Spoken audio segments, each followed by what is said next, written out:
Limits. Today we're going to be talking about a topic how to take the limit of a function. Let's look at our first example. Example 1, limit as x approach to 5 of x squared. Now, a lot of time, the first thing you want to try is when you try to figure out where the limit goes when x approaches to 5, if you can simply just plug in the x, plug in the 5, plug in whatever value it is into your function, if it works out, then that's the easiest way to find your limit. Now, if you look at example 2, however, that first method doesn't always work out. For example, in this second example, it says limit as x approach to 0 of 1 over x squared. Now, we know if you simply plug in 0, you're going to get 1 over 0, which is undefined. So that doesn't work out. So before we say the limit doesn't exist, it's always good to investigate and look at the function itself, graphing it out. Use your graphing calculator, check your answers. So if you look at your graphing calculator, your 1 over x squared look like this graph over here. Now, as x approaches to 0, from below and from above, all both approaching to positive infinity. So limit does exist at infinity.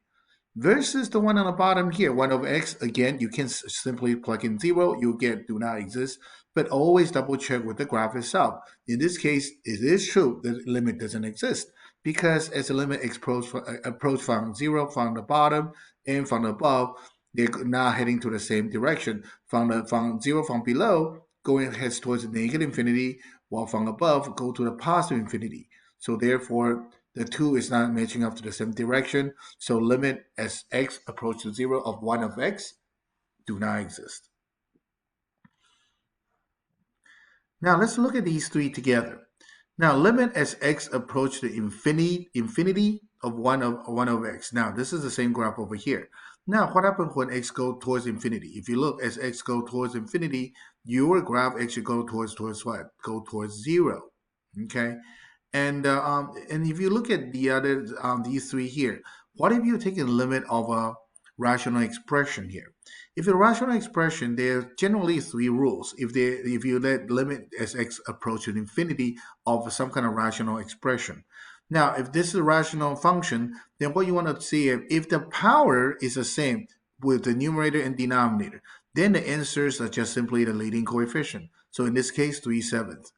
Here's another example, same thing. The numerator has a power of 2, denominator also have a power of 2. So the answer is just simply 3/7.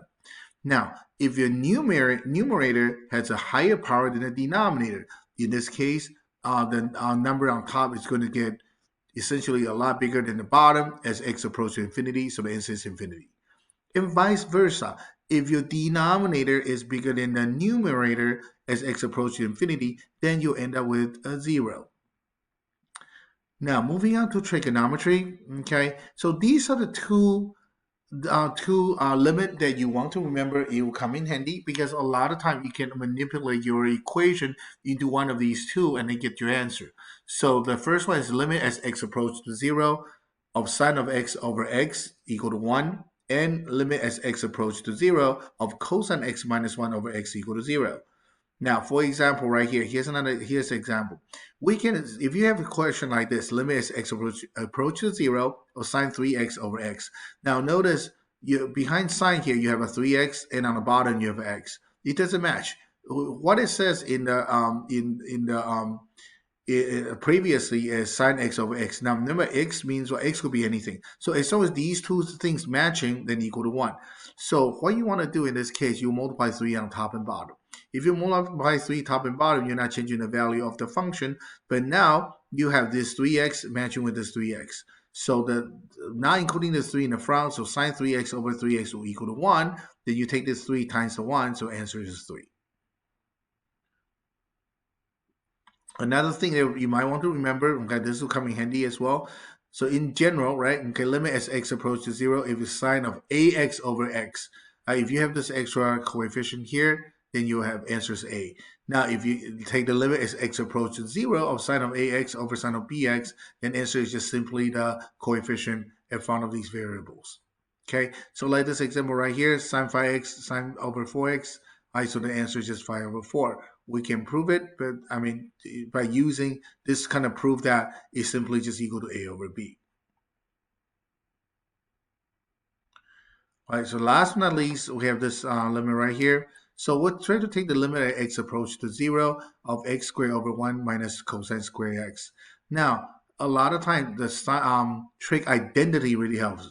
This is a Pythagorean identity, right? Sine squared plus cosine squared equal to 1. So if you look, 1 minus cosine squared on the bottom, if you manipulate this, is equal to sine square x. So once you have that, you can take this and separate it into x over sine x times x over sine x. And we learned that before. Okay, so now even though we say sine x equal to 1, well, x over sine x also equal to 1, right? If you think about it. So this is 1 times 1, so the answer is going to be 1.